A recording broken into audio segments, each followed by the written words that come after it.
Hello guys, আজকে আমার নতুন একটা ব্লগে আপনাদের স্বাগতম। আজকে আমি দেখাতে আসছি আমার লেবু গাছ, যেখানে লেবু ধরেছে মাত্র 2টা।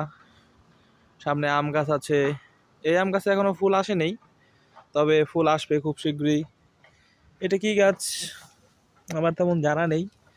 এখানে আছে তেজপাতা গাছ, প্লাস ফুলের গাছ, বিভিন্ন ধরনের পাতাগুলো খুব সুন্দর হয়েছে দেখতে। অনেক সুন্দর পাতাগুলো না, বয়ে গেছে। এবার আমাদের বড়ই ধরেনি, মানে পানি দেওয়া হয়নি তো, সেই জন্য গাছটা মরে গিয়েছিল। সামনে আছে জলপাই গাছ, ডালচিনির গাছ, আর এই যে আমাদের ডালিম গাছে ফুল আসেনি, ফুল আসবে হয়তো বা পরে। এটা হচ্ছে কমলা লেবুর গাছ। কমলা লেবুর পাতা শীতকাল সেজন্য পড়ে গেছে, পরবর্তীতে আবার হবে বলে আশা করছি।